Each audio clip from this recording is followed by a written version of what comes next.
What? What is going on, guys? This is the Allaqcess podcast. I am one of your two hosts today. My name is Bradley, again, with Gray here joining me today. Gray, how you doing, buddy? I'm doing great, man.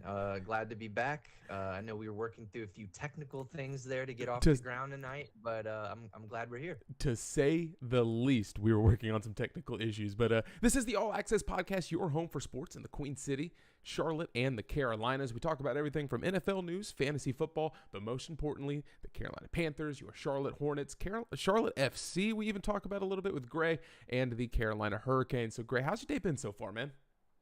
Oh, man, it's been good. Went out to lunch, hung out with my girlfriend a little bit. Nice. At hanging up some lights in the living room. So still working on that. But, no, man, it's been good. It's been good. I'm just kind of relaxing a little bit after this until the week starts tomorrow. So, but you know what, man? I'm always glad to talk a little football on Sunday evening. That's right. Dude, I absolutely love it. Man, we come in here every single time, and no matter what we want to talk about, no matter what you want to talk about, as always, put your questions in the chat, and we're going to talk about it. Gray is willing to talk about anything. Like, I think last time we've talked about, like, weddings on this show before. We've talked about TV shows. We've talked about cooking. We've talked about anything and everything, but it all revolves around sports somehow, some way in your life. We will make it revolve around sports one way or another. But, you know, I mean, we are people at the end of the day, Bradley. We have lives outside of sports. It's just sometimes we don't really like to let other people see that. So Exactly. On this show, you know, we're candid. We let it all out there. Yeah, and we really do want to talk with you because this is a three-person show. It's myself, Gray, and you. You in the chat, you drive the direction of the show. If you're able to join us live on YouTube, thank you for doing so. If you can't, you can find it again on Spotify, Apple Podcast, iHeartRadio, anywhere you get your audio. You can get the entire replay there. So, Gray, to kick things off with a little bit of NFL news, were you able to watch some of the preseason games over the weekend? Yeah, definitely. I mean, I obviously honed in on, you know, our Carolina Panthers there on Saturday at 1 o'clock. But, you know, outside of that, sure, watching, you know, clips here and there, caught a few other games a little bit, you know, definitely was tuning into a couple different Mountaineers from Appalachian State. I hear you there. Was really, really happy to watch Jalen Virgil ball out for the Broncos. That was cool. He had 3 receptions for, I think, 86 yards, including a couple really big downfield plays. So it was fun to see him kind of ball. A couple other guys, you know, had nice looks, but, you know, everybody's playing limited reps in the preseason, especially week 1. You kind of just trying to get everybody out there and give them a shot. So, you know, there's a lot to take in, you know, just from 1 week of preseason football even. Was there one player that caught your eye so far? Me personally, listen, I'm all in on Malik Willis. I would have loved to have seen the Panthers get him. I understand how the draft works. I'm not upset with how the draft turned out by any means. Sure. And so, you know, I think Malik Willis for the Tennessee Titans absolutely balled out. One of the first games you got to see of actual preseason action, and he balled out. What about yourself? Did you see one player that really stuck out above the rest? Sure. There's a couple that stood out. I mean, you know, to touch on a couple of the obvious ones that everybody seems to be talking about, you know, George Pickens looked amazing. He had that amazing toe tap catch. But on top of that, you know, he just was playing really physical. He was nice in the run game, you know, good route runner. And I think everybody knew the potential there. So, you know, I think maybe the Steelers found themselves you know, a little sleeper there in the second round with Pickens. To kind of add on to that for Steeler Nation, you know, they should be really excited about how Kenny Pickett looked. I mean, the guy, you know, was really, really efficient, had a great QB rating, got a touchdown in there, no turnovers. So he came out looking really sharp. And I would say one that I think maybe is off of people's radar a little bit, but certainly should be, especially in fantasy purposes, is Damian Pierce, running back for the Texans. Looked really, really sharp. And I mean, he was pushing the ball forward, finding holes when they weren't there, moving the sticks on big time downs. So, you know, I really liked what I saw from him, and especially in an offense there at Houston that, you know, Marlon Mack right now is listed as RB1, but it's not really a clear-cut guy there in that backfield. So Damian Pierce potentially could carve out, you know, a nice little role for himself there in Houston. Yeah, if you've watched this channel for any amount of time, you know, again, my name's Allaqcess. I'm Bradley with Allaqcess, I should say, and we do our Sleepr studs and stacks. Every single week we talk about some players that have tremendous upside for cheap. And Damian Pierce and Marlon Mack are two of those guys, so I kind of got to bite the bullet. Damian Pierce looks like the real deal. I thought coming into the season, Marlon Mack, a former 1,000-yard rusher in the league up in Indianapolis, 1,000-yard rusher, I thought he was going to go down there to Houston, secure the job for at least one season. But like you said, Damian Pierce looks really, really good. Some other news and notes around the league. Carolina Panthers, they looked pretty decent. Tom Brady, he's sitting out for personal reasons right now in the NFC South. Jameis Winston looks good. Michael Thomas looks really healthy, according to camp reports right now. So all the teams in the NFC South, they have some major upside. Were you able to catch any of their games? Watched a little bit of the Saints game. Yeah. Their run defense looked terrible. Now let's surprisingly be honest, most of that was second unit and beyond. Yeah. But from what I saw, which was limited, they had real problems on defense, especially up front.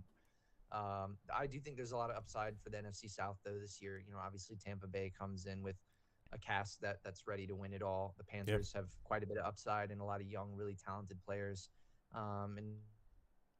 And I would say the Falcons, similarly, are probably maybe a step behind the Panthers, but also have a lot of really young guys ready to make an impact. That offense, the passing game, I'm excited to see that with Drake London, Kyle Pitts, two guys who are, 6'4 plus, 6'4, Drake London, 6'6, Kyle Pitts. That's going to be a really, really tough offense to stop when you start to get those two guys rolling together. Yeah. I think I mentioned maybe on the last podcast here that Drake London, I've seen a few clips of him really putting people in the blender. He looks good. Yeah, he looks really good as a route runner. Him and Treylon Burks, I've seen a lot of him for some clips. So both of those guys look really, really good. Where are you at with your fantasy football drafting right now? Are you done for the year? Are you just now getting into a couple of them? That's a good question. So for Dynasty, I've done my rookie drafts, made my way through those. Really happy with how that panned out. Yeah. And then I've got a redraft league that I'm drafting for Wednesday. And then I have another redraft league that I'm drafting for, I believe, on September 2nd, if I remember correctly. So definitely some on the horizon, a little bit different. It's weird, you prepare so much for Dynasty football and you've kind of got your mindset there. For me, that's where my big money is in regards to our leagues. So, I'm typically, a lot more focused on that team, but the way you think about that team is so much different than the way you approach a redraft league. It's kind of interesting to go from one mindset to the other and kind of changing the value of certain players. You're not really worried about age too much in redraft for the most part. Yeah.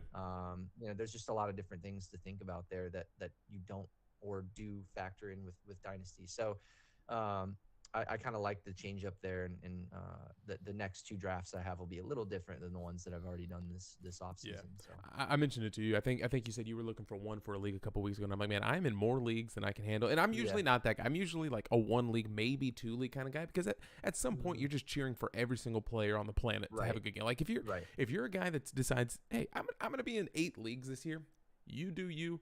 I'm not comfortable with it because at that point I have 8 different quarterbacks. I have, 20 different wide receivers that I'm cheering for. Well, and I mean, at that point, you're probably just breaking even, right? I mean, if you've got money on all those leagues, some of them are going to pan out and some of them won't, because you've got different players on every roster and you're drafting at different positions and they're all different styles of leagues, redraft, keepers, dynasty, so it does start to get in the weeds a little bit. I was hesitant to take on the 4th league. I'm in 4 leagues this year, which is the most I've ever done. 2 being dynasty, 2 being redraft. And I'm usually okay with my 2 dynasty leagues I'll be in, for the foreseeable future. And I'm usually all right with tacking on a standard just so I have the chance to kind of change up my mindset. Like I was saying earlier with that, I like approaching both a little differently. But yeah, I think 4 leagues is like probably my cap. That's the I cut. Want to manage. That's the cut. Because I'm taking it seriously, man. I'm trading.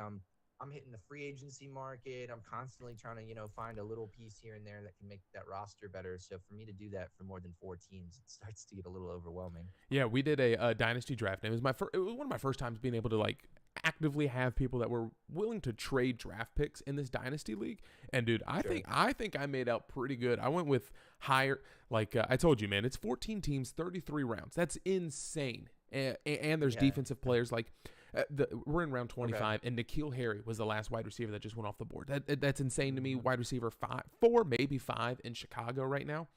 And I was able to move up a lot of picks. So I don't really have too many from 25 to 30. People were willing to take those picks from me, but like I had two 10 round, two 12 rounds, two 15. Nice. And so like my lineup's pretty much set at this point. It made me happy. Some value there. Yeah. Is there before we move on to Carolina Panthers, and we do have some news with the Carolina Panthers. If you saw the tweet, quarterback, little incident happened on the airplane. Maybe incident's a bad word. Some stuff happened on an airplane with one of the Carolina Panthers quarterbacks, and we'll get into that with the Carolina Panthers news coming up here momentarily. Again, we always talk about everything in the NFL, fantasy football, and around the Queen City sports. Do you have one fantasy football player that over this past week really emerged as someone you wish you would have had or wish you would have gotten in your leagues? That's a good question. Wow. You know what? I will say I have been trying to sell high on some older guys. You know, I was looking to actually push. Yeah, not looking to necessarily get rid of. You know, I'm perfectly happy keeping these guys on my roster, so don't get me wrong. But I was shopping around to explore some value on Dak Prescott and George Kittle, a couple of older guys on my roster. Still great value there. I mean, great players. But just you know, curious, looking around. And I don't know why, but I've got this feeling that Trevor Lawrence might have a really, really nice year, or at least I agree. Maybe, you know, show some flashes of why he was, you know, touted so highly out of college and even in high school. You know, he played in Urban Meyer's system to start off last year. It's a terrible way for a rookie to come in and have to learn things. Yeah, didn't have a whole lot of help around him. The receiving cast there was terrible. Travis Etienne goes down, and that was another, you know, top guy that they were looking to come in and make a difference there. So I think if all goes well for them in regard to health and, you know, just them being able to install that new system there, I could really see people, you know, by the end of the year go, wow, Trevor Lawrence looked really, really good. He's only 23 years old right now. Super young. So, you know, that could be a guy where, when I was mentioning Dak and Kittle earlier, I was shopping around, maybe trying to piece, you know, send Dak to a roster and get Trevor Lawrence and maybe a bonus, you know, depth piece at running back or something like that. But I really like the idea that a couple of the young guys from that QB class that just rolled through. I mean, some of those guys, there were so many talented guys from that class. Somebody's got to, you know, sprout. And I know a lot of people are high on Lance. I'm not particularly one of those people, but I was hoping that Zach Wilson might pan out. He hasn't looked quite as good as I think people were expecting, and with that injury he just took, you know, he's gonna be out a couple weeks. So when I start to look at that class top to bottom, I go, like, who are the guys that I personally really, you know, have that gut feeling like this guy's about to explode, or you know, he really has a lot of upside and it's just untapped potential. And I think when I look at all those guys and what they had last year versus what they're coming into this year, I really like Trevor Lawrence's situation. Yeah, Trevor Lawrence, I think, is going to be in a good spot. Funny enough, just took Zay Jones in my Dynasty League right before the show started. So I think Zay Jones, wide receiver 4 down there, could carve himself out some room to grow with Marvin Jones getting a little bit older. And Laviska, you don't know what you're going to get out of there. But now, nobody in that receiving room has carved themselves out as you know, number one overall. I mean, not even Christian Kirk. Kirk's getting a bag. So yeah, I mean, they're going to feed him because of how much they're paying him, but that doesn't mean he's necessarily earned the starting role. You know, I think it's very possible you see, you know, a guy like Zay Jones maybe work his way into wide receiver 2, you know, if he's able to prove that he's, you know, reliable for targets. So there's some news and notes for you about the fantasy football world, some stuff that you can take with you, but now it's probably your favorite part of the show and the part of the show that a lot of people look forward to. If you have anything you want to add to the discussion, man, please ask away, because we are an open book and we love talking with you. So everyone that's in the chat right now, we appreciate you hanging out with us. But we're going to talk about the Carolina Panthers. And again, there's something that happened, and I'm going to get into that after we get your first thoughts on this preseason football game. We got to see Darnold. We got to see Baker with the ones. We got to see some wide receivers out there. We got to see some really good defensive plays, in my opinion. You know, the 2s looked good against Washington 1s from what we got to see in limited capacity. But Gray and chat, what did you take away from the Carolina Panthers' first preseason game? Sure. Well, I would say, you know, one takeaway that I think you have to look at immediately is just how many players were on the inactive list for the Panthers. You know, anything in regards to reacting to the first unit, I think you have to take with a grain of salt. You know, Christian McCaffrey's not in the game. DJ Moore isn't in the game. Those are your 2 top skill position players right there. Robbie barely played. Terrace Marshall Jr. Barely. inactive. Shy Smith looked good. Had a handful of carries. Yeah, exactly. Shy Smith so, looked good.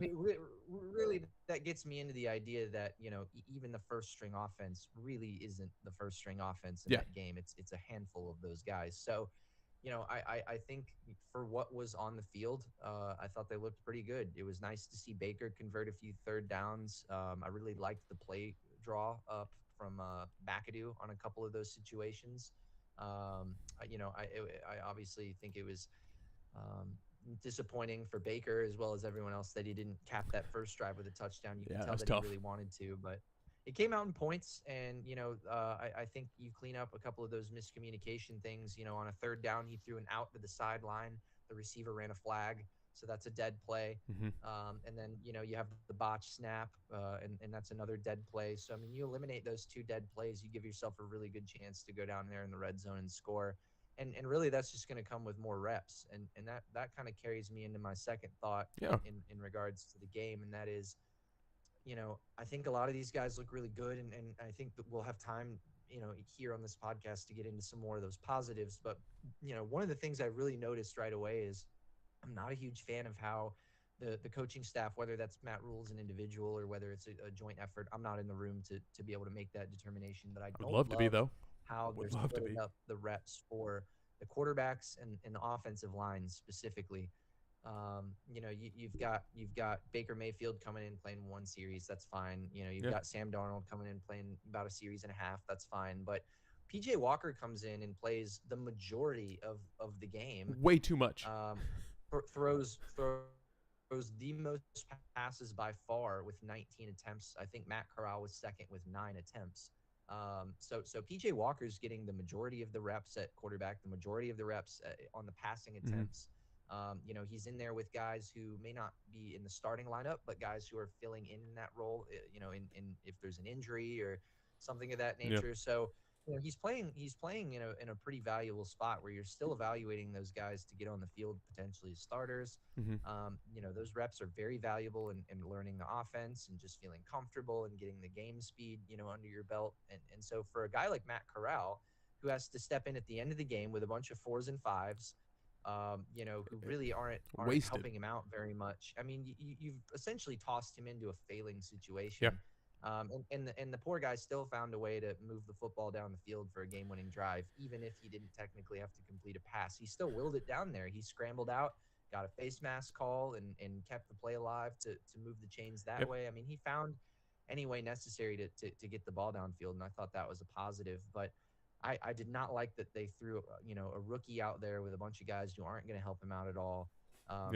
You put him in at the end of the game, and he got limited reps, so he's not really learning that much about the speed of NFL football because he's also playing against 4s and 5s at that point. I would have had PJ finishing the game. I agree. Rule in the capacity that Matt Corral did. I would have had Matt Corral coming in right after Sam and Baker.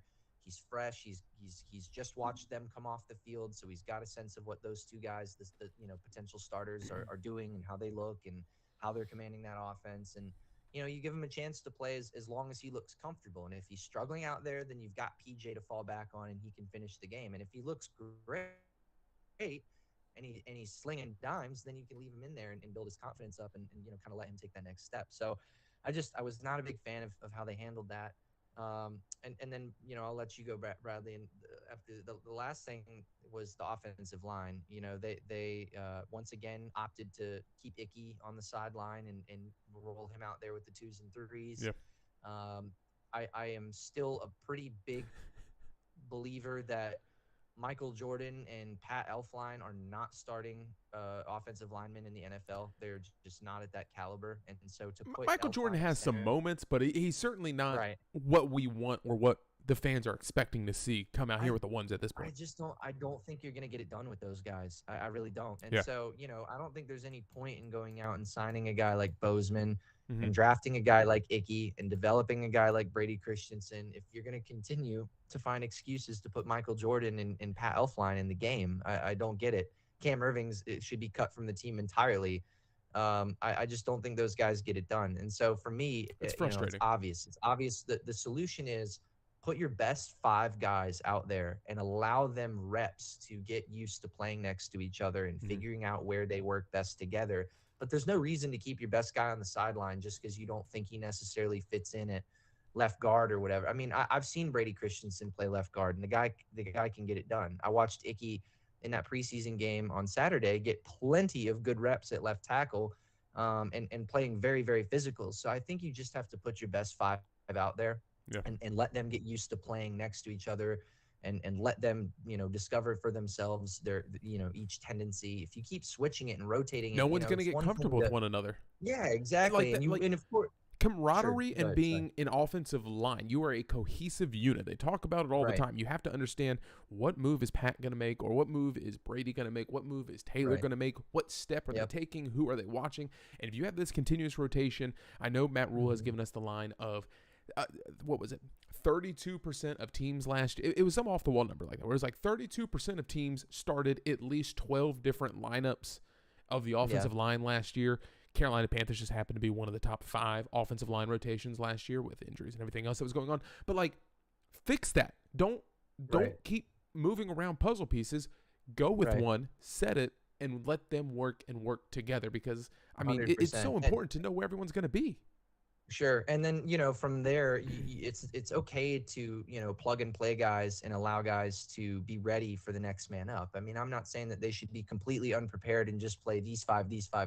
Of course, you want to intermingle guys here and there, but you should know what your core offensive line is, and be able to plug and place a couple guys here and there where it's necessary. It feels like Matt Rule is just shuffling guys around until he, sees something that works a couple times. And it's just not going to work that way. You have to, like you said, learn the guys next to you, figure out, the best way to maximize where you're at on the field. And so, for me, the obvious answer is, you just drafted a guy in the lottery, to play left tackle, and you're not even going to put him on the field. It's like, no, I'm putting Icky out there at left tackle, and I'm going to let him learn, trial by fire.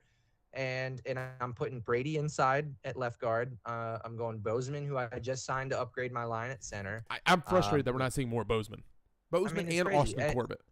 And Corbett, I'm putting at right guard, and Moton at right tackle. I mean, you just put all these pieces together in the offseason in order to better your line play, and they're not even using 2 or 3 of those pieces. So it doesn't make any sense to me. I don't know why Matt Rule continues to feel like he needs to put guys in there that, to me, just have proven already time and time again that they don't belong in a starting unit. They just don't. I agree. Those are plug and play guys. They're not going to Michael start on Jordan the majority might be able to be successful in the middle of an offensive line that has other good pieces, but when he's expected to be an anchor on one side, you're not going to get good play out of that. No, you can't get any consistency when you're being inconsistent. Like, it makes no sense. Right. Be better. One thing that was a little bit better, though, that we haven't really talked about, and we'll get into this just for a brief moment before we talk about this quarterback news, is the defensive backs. I think the defensive backs have played exceptionally well.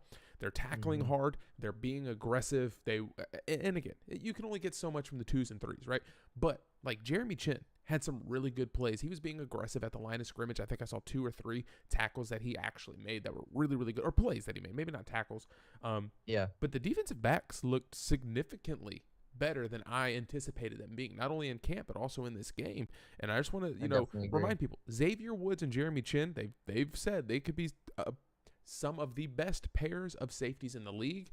I hope we see that, because everyone's already talking about CJ Henderson being so good as a number 3. If you get 2 safeties that are really rocking on that backside, it could be scary working from the back to the front with this defense.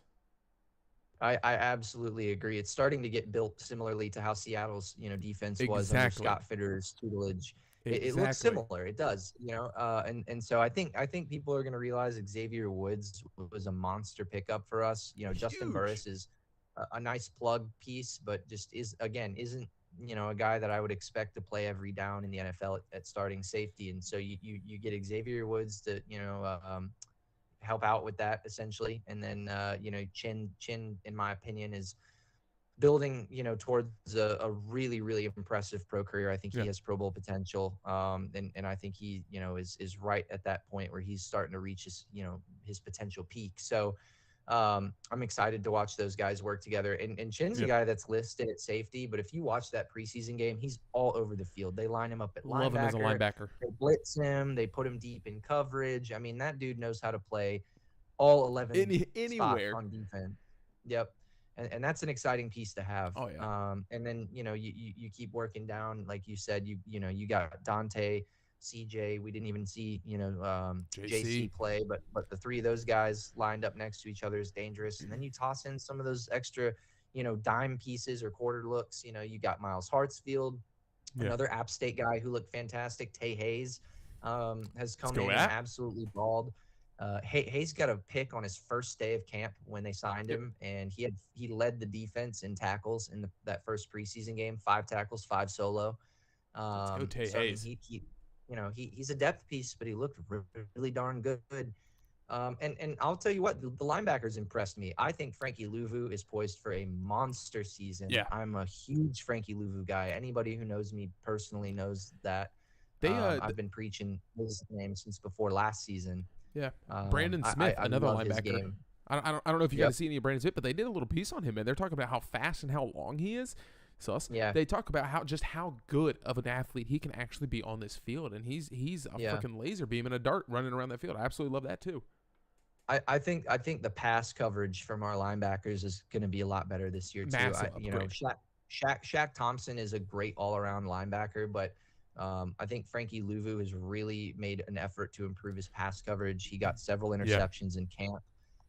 Same goes for Brandon Smith. I mean, he was a coverage specialist linebacker at Penn State. He can play in the run game, but what people really touted him for was his on-field speed, his ability to break up passes, fly to the football. If somebody does make a catch, he's the first one there behind him on that second wave of the defense. So, I think he's going to be a really valuable piece in regard specifically to pass coverage from the linebackers. So we're suddenly making it a lot harder on people.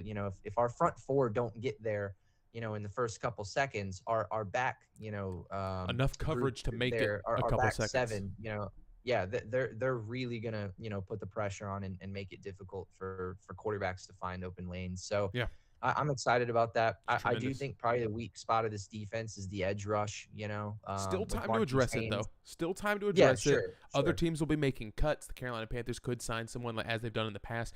4 seasons they've added a single year D end ever since Jared Allen. I think they've had at least one per year.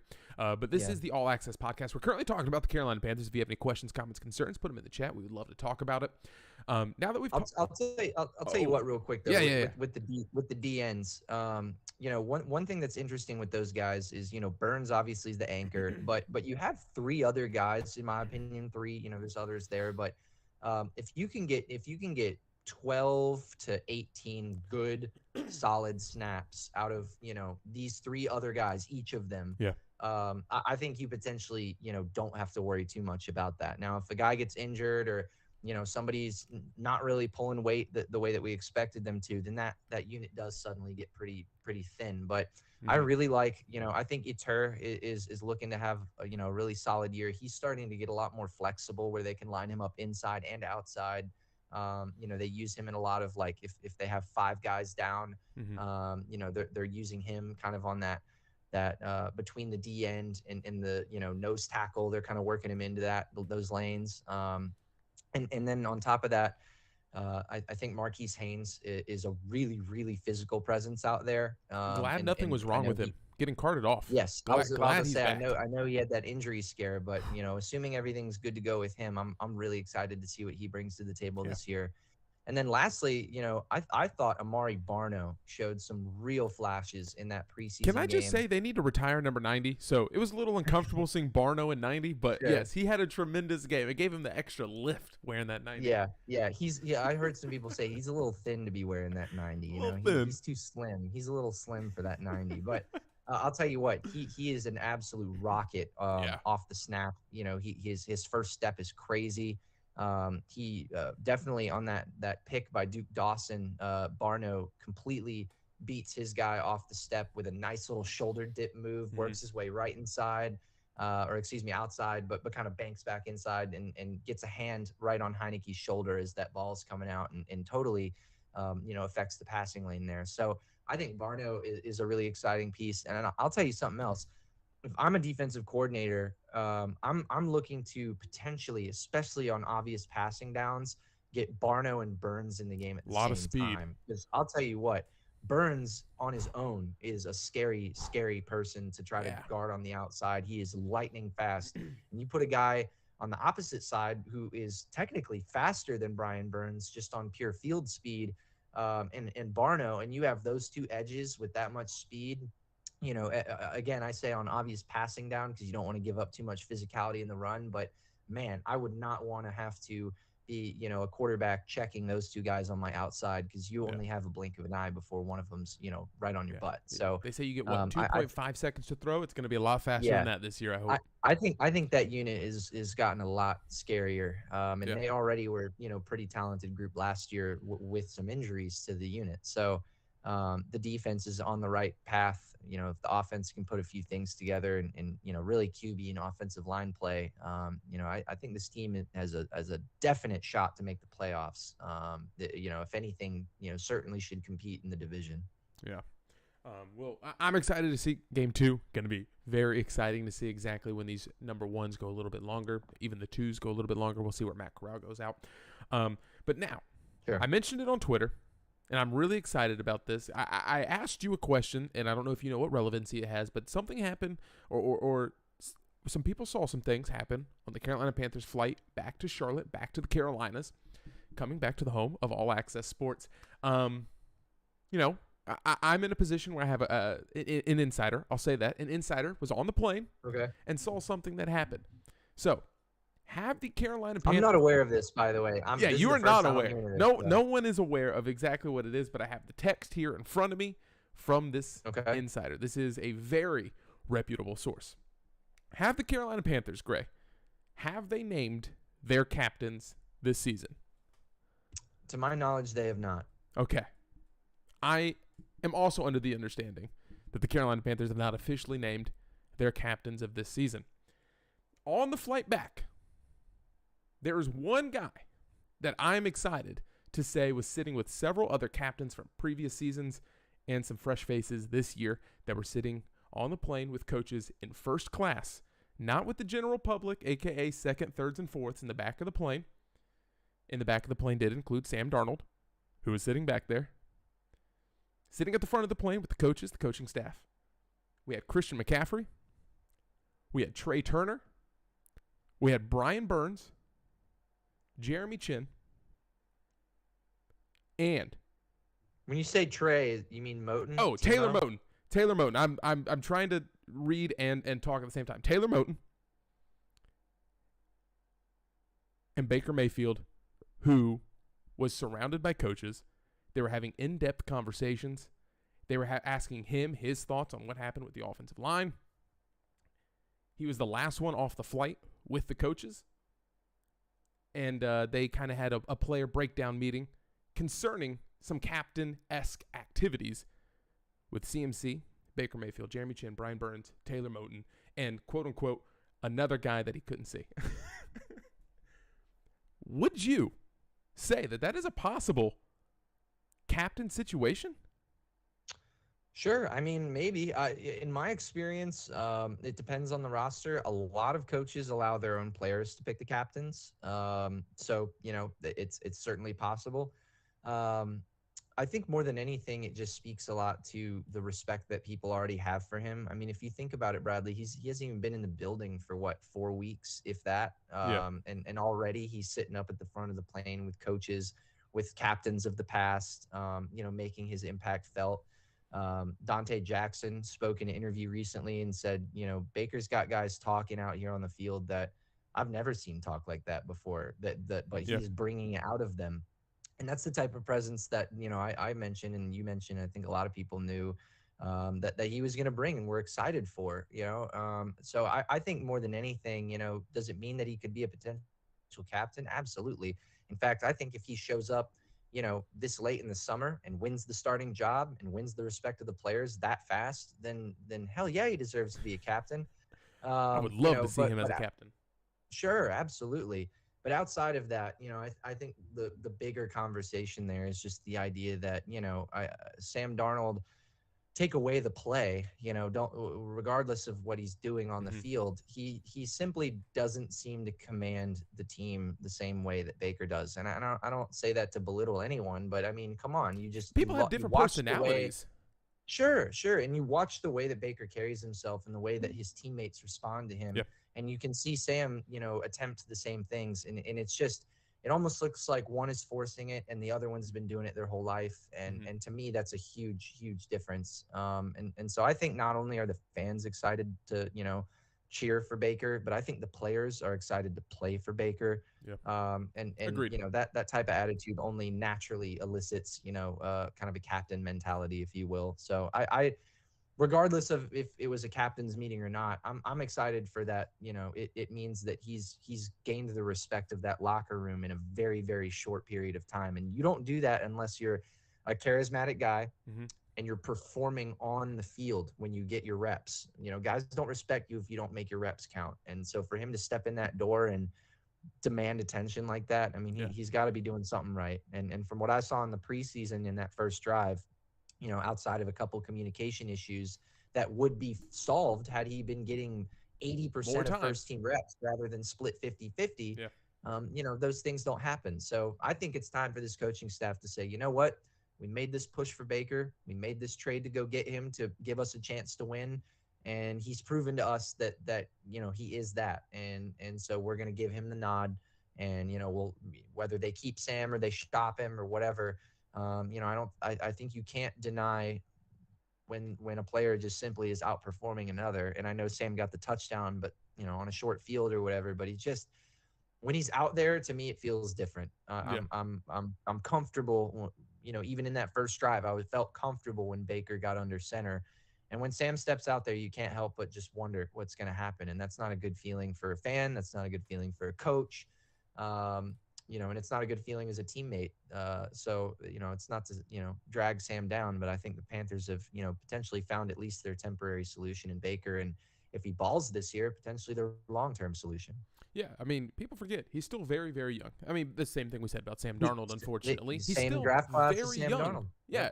He's, not 33-year-old Russell Wilson or 32-year-old Russell Wilson or 29-year-old Dak Prescott. He's still like 25 years old with plenty of time to grow, get better, and be a leader for this team for many years to come.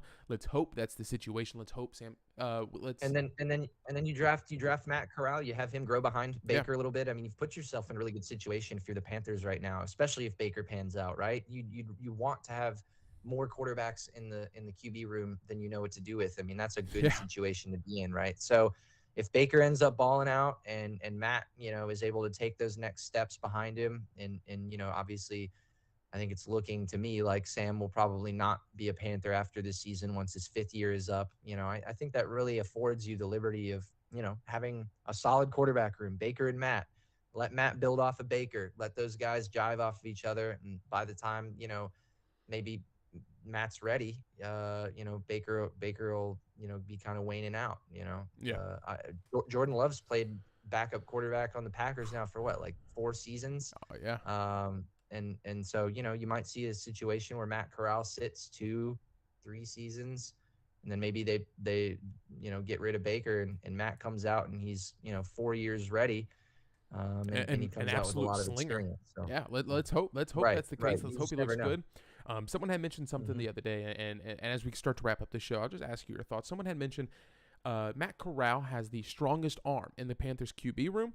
I just want to remind people, Baker Mayfield has the longest air yards completion in NFL history at 70.5 yards. Do you understand how far that ball travels in the air at 70.5 yards? For you to sit here and argue that Matt Corral has the strongest arm in the room, that is a bold statement, as no one has ever completed an air yard pass farther than Baker Mayfield. Matt Corral has the fastest arm in the room. It is a fast release. Do not get me wrong. It is wicked fast. Does fast. not have the strongest arm in the room. No way. So that's something to keep an eye on. Do you have any parting comments as we get out of here? Is there anything you're going to be looking for primarily in preseason game number 2?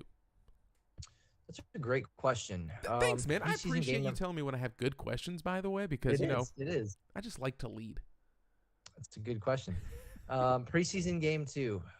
Things I'm most looking forward to. I would love to see Matt Corral get more reps. Yep. I would love to see him get in the game in a situation that benefits him. I will definitely be, continuously looking at guys who, potentially are stepping up in places of need, defensive end, offensive line, possibly wide receiver room. I know Higgins has done a lot that people have liked in practice and obviously had the touchdown in the first game. So, just looking for those gems, those diamonds in the rough. We know the core starters. I think every team knows their own core starters, but who are those guys that are going to really complement your team and elevate you to that next level? When your starters do come out and you cycle in that next guy, is he going to, keep the tempo the same?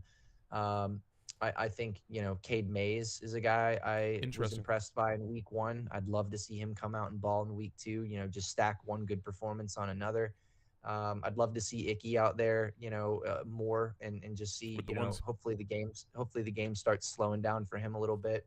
Yeah. And then again, the defensive line, I'd love to see, some pressure, especially late in the game. Early on the pressure wasn't too bad, but as the game progressed and, the 3s and the 4s started getting out there, Sam Howell had a field day, and I thought the pressure started to wane a bit. And so I'd love to see some of those rotational guys on defense, maybe step up, make a couple plays. Amari Barno, maybe being one of them. Yeah, let's see more Barno, man. Let's see more 90. Everyone loves to see 90 on the field, flying around, making plays at the defensive line. Yeah, I got to agree, man. I think the offensive line, that's something that we really have to take a look at. It's something that we need to see more of. We need to see the ones play with the ones a little bit longer. Yeah. I mean, maybe this is their intention of going forward with this offensive line.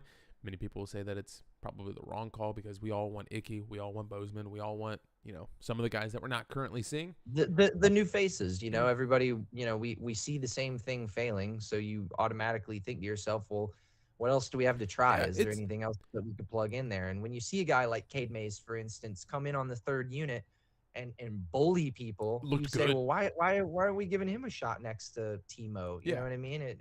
So I agree. I want to see clean pockets. I don't care what the result of the play is, right? Let's see a clean pocket, a couple plays. Let's stack 3-4 clean pockets in a row on each other. Give a guy like Matt, a chance to make a play with the amount of talent he has. That's something I'd like to see. Yeah, clean pockets is something they definitely need to work on. I mean, I don't know how he made the throw, Sam Darnold, with his touchdown pass with hands in his face falling towards his backside. Don't know how he made the play, but it was a good throw. It was a great throw. Take that away from him. No, It was a great throw. But that's what it is, man. It's frustrating because not that I ever want anyone to fail, but you're expecting that not to happen, and then it happens, and then you just get this false hope, this false narrative of hope in your mind. And you're like, you know what? That was kind of an impressive throw. So you'd love to see Baker cap his drive like that, right? Absolutely. Like you see that, you're like, dude, sign, seal, deliver. This is QB1. Write it in for the rest of the season.